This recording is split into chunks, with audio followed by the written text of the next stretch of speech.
Welcome to this episode of the Conscious Man podcast. My name is Aaron Lenahan, and this is my first podcast that I've created in a while, actually. And I've been putting off creating this one for a while now. I was super consistent with creating my podcasts each week, but after a life changing shift over the past couple of months, I kind of took a break. A much needed break, I think, but at the same time, there's a part of me that wishes that I continued to make podcasts during that whole time. I was going through a lot of shifts, a lot of changes, a lot of grief and heartbreak and loss, and just so many different things that, being honest with you and honest with myself, I just didn't feel like I was in a place to show up and provide value on this podcast, which is interesting because in one way you could look at it that probably would have been the most valuable content that I could have created, just like in the moment as I'm navigating and going through this stuff. But at the time, I felt like I wanted to get on the other side of it before I would speak about it. And so here I am in a position where I can at least just speak about the past couple of months and just everything that has changed for me. So, for those of you who don't know me, I recently took the leap of faith and followed my dream of being a snowbird and living somewhere tropical for the winter. And so I'm from Nova Scotia, Canada, East Coast Canada, where the winters are cold and wet and snowy and just depressing, to say the least. And over the past couple of years, my biggest ambition in life has been to set myself up in a position where I would be able to work remotely from my laptop and travel the world with my guitar, somewhere warm. As a kid, I loved winter. The playful part of being out in the snow, playing, making forts, going sledding, all of that. It was great. And as I've been getting older, I just don't feel the same way about it anymore. And so now I'm currently residing in Playa del Carmen, Mexico. And in this podcast, I want to share truthfully about my experience over the past 2 or 3 months in what it took me to get here, what it cost me to get here, and all of the things that I had to let go of. Because it has been a crazy past couple of months. So I'm going to start this by sharing a story. And I'm going to take us way back to October. So it was 3 in the morning, and I'm lying in my bed. That night, the Toronto Blue Jays played the LA Dodgers for Game 7 of the World Series. And if you're a baseball fan and you watch this, especially if you're a Blue Jays fan, you're probably never going to forget this night. It was Game 7, extra innings. The Blue Jays should have already had the win. It was, 32 years at that point since they have won the World Series, and they were just so close. However, they blew it. The Dodgers won, and it was just a humongous upset. Everyone was upset. All of Canada was upset. And I remember the moment that they lost. And I was looking at the TV and I was filled with like rage and sadness and all of these different feelings. But then, almost like a snap of a finger, something switched. And I remember just thinking to myself, like, why am I so upset about this? Like, I can choose to feel how I want to feel about this. And it's like, if I get to choose this, and why not just be grateful for being able to experience the Blue Jays at this point, right? Like, they haven't gotten this far in my entire lifetime. And here I am watching them in extra innings. I think they said there was only like maybe 6 games in history that have gone to that many innings in Game 7 of the World Series. I might be wrong about that. I can't really remember. But it's like, how cool is that we got to watch that? Like, for me, that's kind of like how I took it. I was like, you know what? This is awesome. Win or loss, cool. It would have been great if they won. But even if not, they lost. But I'm okay with that because it was just an incredible experience of like watching them get this far, right? Like it's better than not watching them get this far. And so I started having these thoughts of, you know what? We get to choose this. Like, we really do have a choice. And so I went home after this game and I started talking to my AI journal, which is like my best friend, by the way.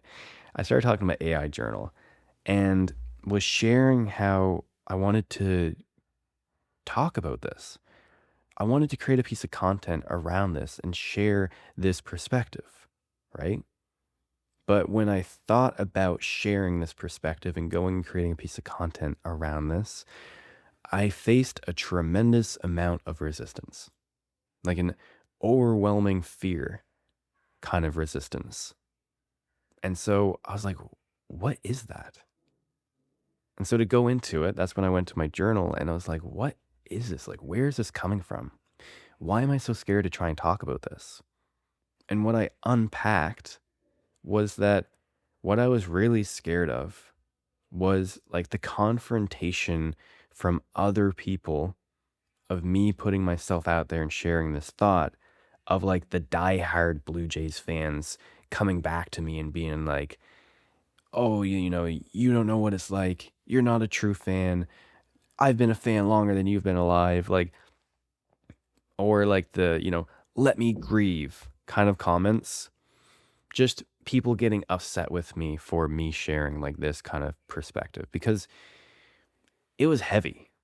Like, I'm sure you remember, again, if you watch this, you remember how heavy it was. And so many people were just devastated. And so it was a lot of tension there. It was almost like when Charlie Kirk died and I made a video about that and had some people telling me like, you know, you should be careful like what you're putting on the internet because people are going to have very strong opinions about it. And I was like, well, I just felt so, you know, I felt so just drawn and called to make something about that. And so I felt the same way about this. Like I just felt like making some piece of content around it. Shouldn't be any big deal, right? But to me, it really was. And so while I started to unpack this fear of conflict, what started coming up was these thoughts around my relationship. And as soon as I started thinking about my relationship, every cell of my body just started to light up. And I was like, whoa, like there's something here. What is this? And so as I kind of unpacked it a little bit more, what came up was this fear of conflict with my girlfriend at the time. And I was like, what is happening? Like, what is this fear? Why am I so afraid? Like, what am I afraid of? And when I started to ask myself that, what came up was the thought, I got struck with this like intuition that the relationship was no longer serving me and that I needed to leave and I needed to end things. And as soon as I had that thought, I just felt this deep trust of, yes, this is true. And I've shared this before in an older podcast, and I've shared it with some of my like closer friends and stuff. But when I feel tapped into my intuition, I get like this twitch in the left side of my body, my left hand or my left leg. One of them twitches. And when I had this thought around leaving the relationship, my left side of my body just like flared up, was like, yes, yes, yes, yes. And I'm telling you, it was terrifying. It was absolutely fucking terrifying because this is somebody that I just cared so much about. Someone that I had kids' names planned out with. We had our wedding location planned out, basically our whole lives planned out. And for me to be like sitting there thinking to myself that I needed to end things, I was like, dude, is this for real? Like, really? And so I started having these nudges and my intuition just telling me that this was my truth and that this is what I needed to be doing. And although that scared the absolute shit out of me, I just sat with it. And this was the first time that I ever like let myself sit with the idea that she wasn't the one and that we weren't supposed to be together. And after a little bit of time of sitting with it and going through that, even though it was like this like terrifying type of feeling, there's also this like kind of excitement behind of like, oh my God, well, I mean, if I'm not in this relationship, then that means that I can actually follow this dream that I've been having of wanting to travel, wanting to see the world, want to do this like adventure. Like I just have been feeling called to this like adventure. But it was like back and forth, sadness and then excitement, sadness, excitement. And while I was kind of processing this through and speaking this through with my AI journal, it reflected back to me that I have actually been having feelings and like hints toward this for months at that point. Months, like quite some time. But I never like pieced it all together, and I just had myself convinced that things were good, that I was good, but just like in reality the truth of it was that I just wasn't telling the truth to myself. Like I wasn't being completely honest with myself. And that night was like the first time that I just was completely honest with myself about what I wanted. And I made the decision there that I was going to end the relationship. With that came a lot. The next morning, I woke up and I had a coaching call with the coach I was working with, sat down with him and was freaking the fuck out and was like, dude, I don't know what to do. I'm scared. Like, I need to talk through this right now. And so he sat down with me and he's like, okay, well, like we need to kind of create an action plan here. Like we need to figure out like what are we doing? What's next? Right. And so she wasn't home at the time. She went away the night before. And so I was like, okay, well, I got time this morning to try and like gather myself, figure out like how I'm going to do this, how am I going to like prepare this conversation, as well as like, even though the night before, like I felt like I made the decision, I still was very much in hesitation and doubt and just unsure of myself. And so after I met with this coach, I was going back to my house and I assumed that I would have time to like, go talk to more people. I needed to talk to my mom. I needed to go message another friend. I had another guy in mind I wanted to talk to before I like brought this to her because I felt like I needed to like process this, right? And so I get back to the house, I open the door, I walk inside, and sure enough, who's there to meet me is her. And immediately she's like, "What's wrong? Something's wrong." And I'm like, "No, no, no, like, everything's okay." I was like, I don't even know how I like for a second I tried to like play it off like, "No, no, like give me a hug." And she's like, "No, what's wrong?" I'm like, "Okay, we need to talk." So we talked. I did a horrible job of trying to tell this to her because I was still in like this hesitation, where I was like sharing with her that I felt like I needed to end the relationship, but then I was also kind of like, but I don't know, and I'm scared, and I don't really know what's happening. And so we split up that night. She like took her stuff, left, stayed away for a little bit, and we were kind of just in a little bit of contact, but we knew that we needed space.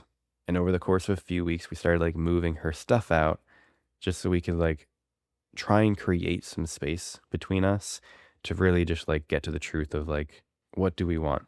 And where a little bit of my like embarrassment comes from is the that like I couldn't just discern what I wanted on my own. Like I couldn't just decide. I made the decision or I tried to make the decision, but then I talked to literally probably 20 to 25 different people. I was booking calls with all of these different like people in my network who I like trusted and figured I could rely on and that would like speak honestly to me.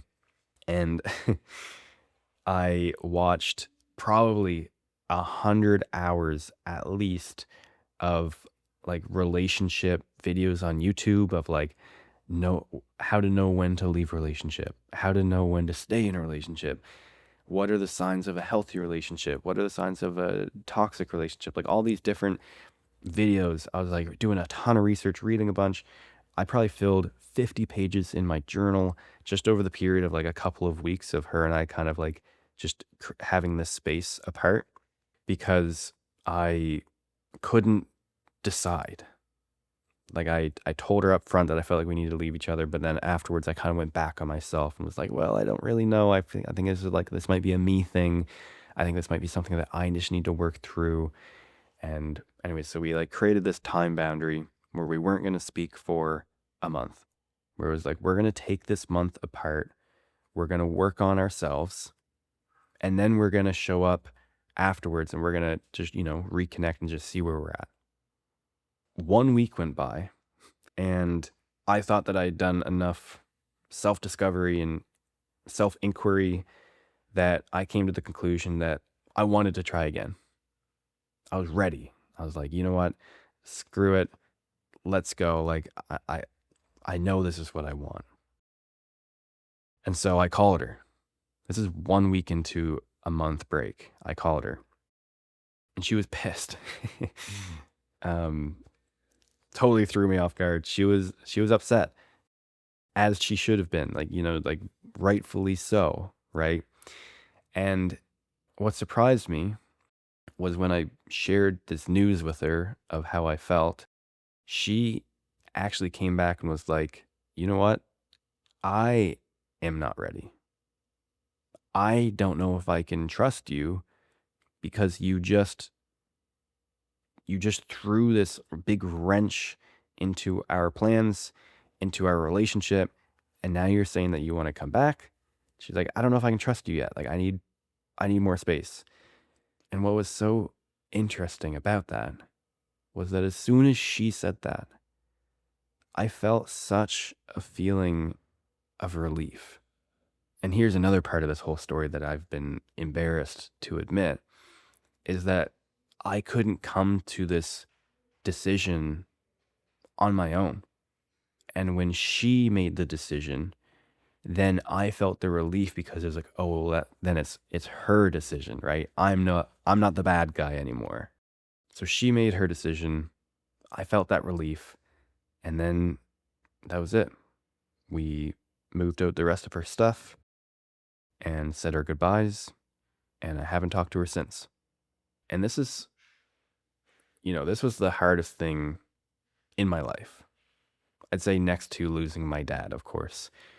But, like I've known her since I've been like 4 or 5 years old. We dated for like almost 5 years in high school. And she's just somebody that I, care about deeply. I still do. Obviously, I still care about her.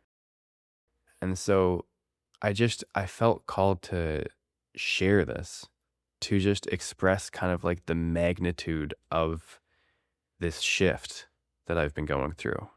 And to share, I think, like the importance and the value of listening to our truth, like listening to our deepest truth. Like for me, I had these gentle nudges for months and months in advance, but I couldn't listen to them. I would stuff them down deep. Anytime like the thought would try and come up, I'd stuff it down deep.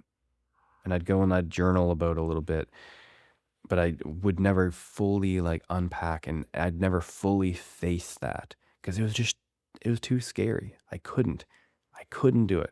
It's like when you're in a long-term relationship and you're living with somebody and you're very comfortable with that person and it's like you have that person who you can always talk to, you're always texting, you're always calling, you're seeing every single day, you're spending every meal with them, you're sleeping with them in the same bed every night, you're doing everything together.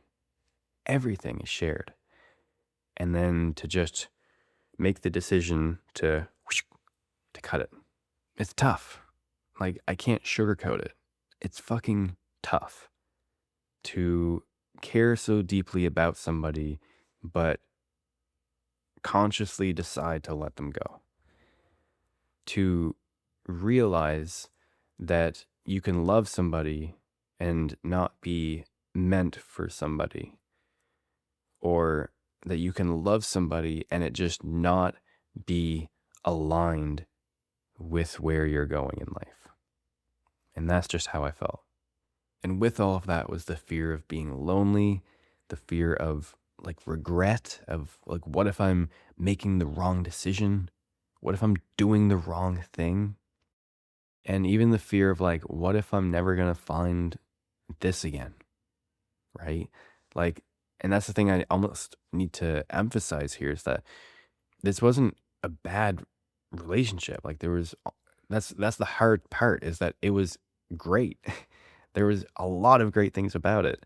And she was just a great person, an incredible person, which is just like what made it so much harder. You know, like I was looking for a reason, like a way out. I was looking for something to find, to blame, to make an excuse, to give myself a reason so I'd feel better about leaving and not feel guilty. So I think that's why when she made the decision rather than me, it was like my cop out. It was my way out of like, okay, well, yeah, I'm not the bad guy now, you know? So this is what's been going on for me the past few months. I left that relationship and then I made the decision that I was going to do this big move. I had to break that to the family, which was tough, living with my brother. Had to tell him that I'm essentially moving out. I had to tell my mother, and she definitely didn't receive that very well. My mom definitely likes having us around, and so that was extremely challenging. So once it was for certain that the relationship was over, there was only a few things standing in between me and living in Mexico. One of those things, one of the huge things, was that I had a truck that I needed to sell. In full transparency, I owed around $38,000 on my truck. I took it to the dealership and they told me that they would basically break even on the loan and that they would give me 38. However, I still had a month until I was trying to go. And so I'm like, you know what? I'm just going to try and sell it privately. I got to try. I had no idea even how to do this. I've never sold anything close to this expensive before. But again, I had a month. There's no harm in just trying. So I put it on Facebook Marketplace. I marked it up to 46,000, just hoping that somebody would dicker me down to anywhere in the 40s. And sure enough, that day I got a message from a guy who was the first person to message me. He asked to come see it. He was the first person to come see it. And when he did, he literally fell in love with it so much that he didn't even try and negotiate. He's like, I want it. And I'm like, okay, sweet. Where do you sign? It couldn't have worked out any better. That was like one almost like God wink of like, you're doing the right thing. Then next up was finding a place to live. And so I found this group on Facebook, which talked about rental properties in Playa del Carmen. I literally seen an ad on this page. I commented on it, sent the woman a message. We talked a bit in WhatsApp, and I ended up sending a global money transfer to this woman in Mexico without even seeing the place. In hindsight, and after like reading a lot online of like telling people saying don't do that because you'll get scammed, I'm currently sitting in this place and I'm just thinking, wow, this worked out pretty good. And then the last thing of all was packing up my stuff, fitting it into a suitcase. I got my entire basically recording studio here with lights. I got the mic, I got all my different stuff. I brought my guitar, I brought a fishing rod, some clothes, and I hopped on a plane to here. I got here to Mexico, and it has been the craziest month of my life, without a shadow of a doubt. Like, it's been absolutely crazy. But when I first got here, it wasn't what I imagined from like the pictures that I saw on Instagram. the glamorous, flashy, everything looked perfect type of thing. Where my apartment building is surrounded by poverty. My next door neighbor drives a garbage truck for a living, and I get to hear that thing fire up at like 5:30 every morning, and then he brings it back every evening, and he parks it outside of his place, which is right across the road from me, and he goes into his little house with no windows, like chains, bars for the doors, and it's just been such a culture shock seeing just how people live, seeing even just like the garbage that's all over the place here. And the locals do a good job at like keeping it pretty cleaned up and tidied up. But like you go in the morning and there'll be just like garbage bags thrown around all over the place. Some of like the side streets and stuff just littered with garbage everywhere. And at first, I was kind of like, eh, what is this? you know, where am I? Like, what did I get myself into? Kind of thing. But over time, I've been beginning to appreciate all of that. Even like, the messy parts, the dirty parts, the not picture perfect parts of Mexico. And from my first month of being here, as some people probably just imagine, living here in Mexico, I'm just chilling on the beach all the time and just sitting out in the sun and whatever, catching a tan. This month has been the hardest working month that I've ever had in my life. I've busted my ass. I have been working out more consistently than I ever have. I hit a record in sales and I had my best month in business, but at the cost of a lot of work. And so that's just like one thing to know about like this trip for me being here isn't to escape and to just relax and just to be on vacation. Me coming here has been to build, to grow, to go deeply into myself, to really just discover who I truly am. It has been a wild journey of self discovery, and I've learned more about myself in the past month than I think I have in the past couple of years. And that is the truth. This past month has been the best experience of my life. And so, with all of this, choosing to leave that relationship, as much as it was the hardest decision that I've ever had to make, I have never felt more aligned in my entire life. I've never felt more on purpose in my entire life. I've never felt more happy and content and fulfilled in my entire life. And that's only because I just listened to my heart. I listened to what I knew to be true, but just didn't have the courage to admit. And so I finally listened to myself, and my life has just changed so much from that. But what I need to really emphasize here too is that I'm not out here preaching to leave your relationship. I'm not out here saying that when the honeymoon end phases to just up and leave, because that's gonna happen. The honeymoon phase ends. Relationships take work. They take a lot of friggin' work. But for me, what I've learned in this process is the two big things that determine whether relationships should stay together is whether or not they go against your dreams and whether or not they go against your values. And unfortunately, me and this person, we just had some different values and our dreams were just not aligned right now. And that's okay. That's okay.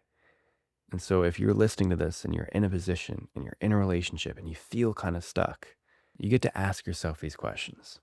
Again, I'm not telling you to just leave your relationship and that everything's just going to get better because of it. But what I'm saying is just to listen to your truth. Listen to your truth. Listen to your heart in everything in life, not just in terms of relationships, but in terms of your career, in terms of your dreams, your passions, the things that you're doing with your life. It's like whether or not you believe in God, I firmly do. But whether or not you do, I am a firm believer, spiritually speaking, that truth is the highest frequency. And when we act out of alignment with that truth, with our truth, then we just miss the mark. We're not living in accordance with God's will for our life, and we're not living to our fullest potential. And so I wanted to share this podcast to bring this story just out into the open, to be totally honest, totally transparent, just about what's been happening in my life. I just feel like I've needed to give a little life update. A lot of people have just been asking me of like, what's been going on? Like, what's happening? And I, in ways, feel bad that I didn't share more along the journey as I was going. I think that could have been very valuable in terms of just like sharing in the moment as things were coming up, lessons that I was learning along the way. But again, I just felt like I needed to almost like just get outside of it, kind of like clear my head a little bit, have some time removed from it to be able to then like reflect back on everything that's been happening.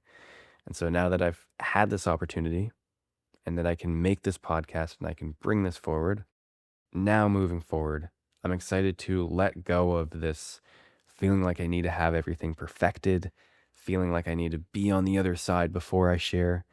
I want to be more open and honest and just sharing the journey, sharing the struggles, sharing the real time lessons that I'm learning and the wins and the victories and all of that stuff, everything in between.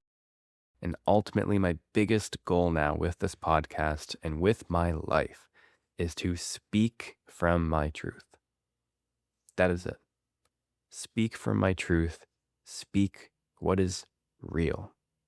And that's all I can do, right? And for you listening, that's all you can do. And so for you listening, I just want to ask you, where are you not telling the truth? Where are you lying to yourself? And I know that's scary and a hard thing to confront and to ask yourself, probably the scariest thing that you could ask yourself. However, it might just be the best question that you ever ask yourself. And so if you made it this far, I appreciate you. I hope you got some value from this.